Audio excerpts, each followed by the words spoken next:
एक सवाल में बहुत सारे सवाल पूछ लिए और बहुत सीरियस किस्म के सब्जेक्ट्स पर। जुडिशल एक्टिविज़म एक बिल्कुल अलग चीज़ है, उसके लिए बहुत तफसील से बात करनी पड़ेगी।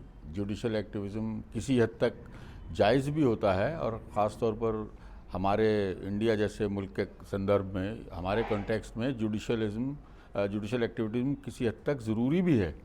लेकिन एक ख़ास हद से आगे बढ़ जाए तो जुडिशल एक्टिविज़म फिर अपने ही पर्पज़ को डिफीट भी कर देता है।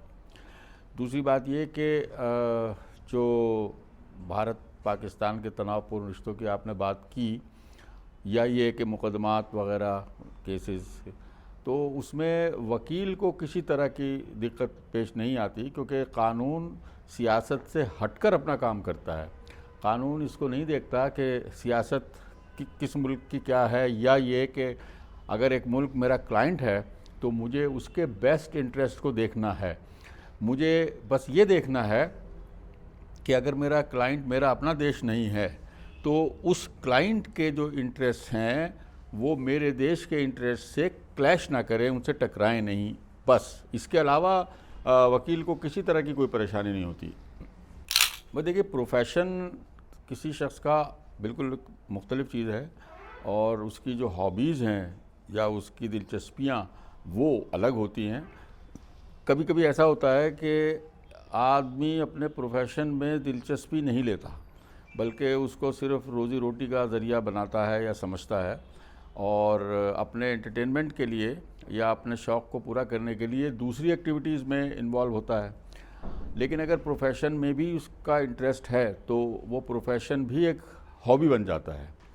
दूसरी चीज़ ये कि अगर आपको शौक़ है तो अपने शौक़ के लिए तो इंसान वक्त किसी न किसी तौर पर निकालता ही है। इनके अलावा भी, और दूसरी बात ये कि लीगल प्रोफेशन जो है वो एक इंटेलेक्चुअल प्रोफेशन है, इसलिए दूसरी इंटेलेक्चुअल एक्सरसाइजेस करते हुए, यानी पढ़ना, लिखना और हालात हाज़िरा के मुताबिक कोई आर्टिकल लिख देना वगैरह, ये कम से कम मैं तो मुश्किल नहीं समझता। और इसके अलावा भी, और वो अब एंटरटेनमेंट उतना ही ज़रूरी है इंसान के लिए जितनी दूसरी चीज़ें। तो एंटरटेनमेंट के लिए आप अपने किसी शौक़ में इंडल्ज कर सकते हैं। एक शख्स फ़िल्म देखता है, एक शख्स फ़िल्म बनाता है, तो उसका वो इंटरेस्ट है, उसका वो इंटरेस्ट है। देखिए, ऐसा है कि कोई शौक़ किस तरह पैदा होता है ये कहना बहुत मुश्किल है। बहुत से ऐसे शौक़ हैं जो इंसान लेकर पैदा होता है। मुझे फ़िल्में देखने का बहुत शौक़ था और शायद कुछ क्रिएटिविटी रही होगी मेरे अंदर, जिसकी वजह से कुछ अरसे के बाद फ़िल्म बनाने का शौक़ पैदा हो गया। पहले फ़ोटोग्राफ़ी का शौक़ हुआ, खूब फ़ोटोग्राफ़ी की, उसके बाद फ़िल्म तक नौबत पहुंची। और मिर्ज़ा गालिब की बात की है आपने, तो वो मैंने बड़ी संजीदगी से उसका प्लान बनाया था, ऐलान भी कर दिया था। किसी वजह से वो डिले हो गया प्रोजेक्ट, किसी वजह से उसको शेल्व करना पड़ गया, लेकिन वो अभी बाकी है, वो इरादा भी बाकी है, नीयत भी है, और शायद मैं वो कर ही दूँ।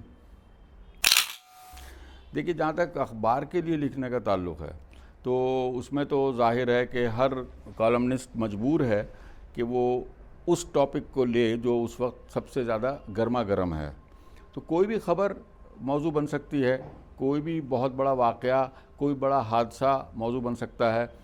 लेकिन मैं कोशिश ये करता हूँ कि ज़्यादातर कॉलम में ऐसे मौज़ूआत लाऊं या ऐसे मौज़ूआत पर लिखूं जो करंट टाइम के बाद भी करंट रहे। यानी अगर 5 साल बाद भी कोई शख्स उसको पढ़े तो वो उसको बासी ना लगे, ये मेरी कोशिश रहती है आम तौर पर। देखिए, आलमी उर्दू ट्रस्ट के क़याम का बुनियादी मकसद था उर्दू की तरवीज, और उर्दू से मोहब्बत की वजह से मैं कोशिश मेरी ये है कि उर्दू की तरवीज हो, फ़रोग़ हो, उर्दू को तरक्की मिले।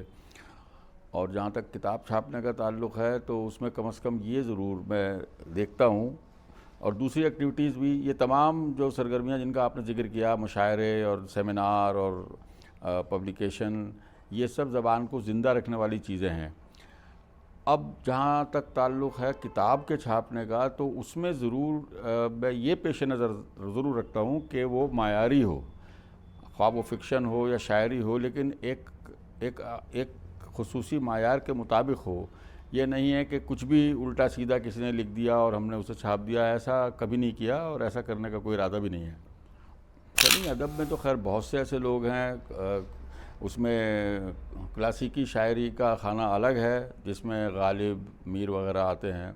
उसके अलावा भी दीगर कई मोमिन हैं, मुसफ़ी हैं, और बाद में अगर आप मॉडर्न शोरा में लें तो फिर तो फैज़ अहमद फैज़ हैं, जोश मलियाबादी हैं, और नरेश कुमार शाद हैं, निदा फाजली मेरे बहुत अच्छे दोस्त थे, बहुत अच्छे शायर थे वो, और कई ऐसे लोग हैं जो बहुत अच्छी शायरी।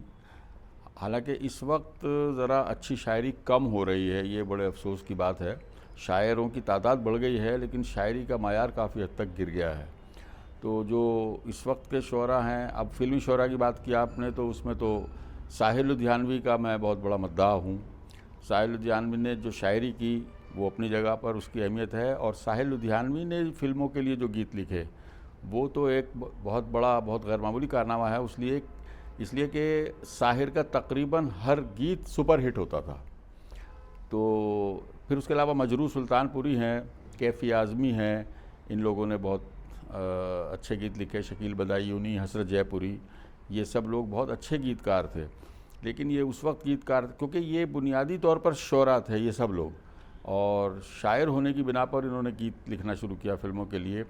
अब एक खेप ऐसी आई है लोगों की कि जो सिर्फ फिल्मों के लिए गीत लिखते हैं, या ऐसे राइटर जो सिर्फ फिल्मों के लिए लिखते हैं, तो और उनका अदब या शायरी से कोई ताल्लुक़ नहीं होता, तो उनमें तो कहना मुश्किल है कि कौन पसंदीदा है या नहीं है, क्योंकि उनका जो कारनामा है वो मुनहसर होता है फ़िल्म या उस गाने के हिट होने या ना होने पर, जो कुछ भी उन्होंने तैयार किया है, बनाया है। और फिर फिल्म्स के ताल्लुक़ से अवाम के अपने मायार भी बहुत बदल गए हैं, अब बिल्कुल ही दूसरे मायार हैं। अब शायरी को समझने वाले ही बहुत कम हैं, तो फिल्मी शायरी कहाँ से होगी? फिल्मों में शेरी गीत कैसे लिखे जाएंगे? यानी ऐसे गीत जिनमें शेरियत हो वो लिखे ही नहीं जा रहे। देखिए, जब किसी चीज़ का शौक़ होता है, मैं दूसरों की तो बात नहीं करता, लेकिन मेरी शुरू से आदत ये रही कि जिस चीज़ का शौक़ हुआ उसके बारे में मालूमात हासिल करने की कोशिश की कि ये काम, मिसाल के तौर पर मुझे ड्राइविंग का बहुत शौक़ था, आज भी है, मैं बहुत लंबी लंबी ड्राइव कर लेता हूँ। अब ड्राइविंग मैंने ख़ुद सीखी, यानी किसी ने भी मुझे ड्राइविंग सिखाई नहीं। मैं लाइब्रेरी गया, वहाँ मैंने ड्राइविंग के बारे में किताब पढ़ी, मैं 8वीं जमात में पढ़ता था उस वक्त, और उसके जो बुनियादी उसूल थे, प्रिंसिपल थे, वो समझ लिए। और उसके बाद इलाके के एक ड्राइवर से दोस्ती करके, जो किसी दूसरे का ड्राइवर था, और उससे कहा कि मुझे कार चलाने के लिए दे दो 5 मिनट के लिए, कैसे चलती है मैं देखना चाहता हूँ। और मैं उस कार को चलाने में कामयाब हो गया पहली मर्तबा में, तो वो कॉन्फिडेंस पैदा हो गया।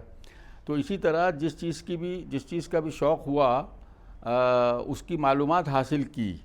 फ़ोटोग्राफ़ी का शौक़ हुआ तो उसके बारे में पढ़ा, उसके बारे में जाना, और फिर कैमरे ख़रीदे। इसी तरह फ़िल्म मेकिंग का शौक़ हुआ तो फ़िल्म की टेक्नोलॉजी के बारे में पढ़ा, और लोगों से बातचीत की, लोगों से भी पूछा, उनको काम करते हुए देखा, बम्बई में फ़िल्म बनते हुए भी देखी। उसके बाद ये आम हो गई। अब एक देखिए, क्रिएटिविटी तो किसी को ना सिखाई जा सकती है ना दी जाती है। क्रिएटिविटी तो आदमी खुद अपने लेकर पैदा होता है। और रही फिल्म की टेक्नोलॉजी की बात जहाँ तक है, तो मैं वही प्रिंसिपल दूंगा जो film institute of India Pune में स्टूडेंट से पहले ही दिन कहा जाता है कि फ़िल्में देखो, बस फ़िल्में देखो, खूब फिल्में देखो। उन्होंने बहुत बड़ी लाइब्रेरी बना रखी है जहाँ फिल्म है, आज दिन रात फिल्म देख सकता है हर स्टूडेंट।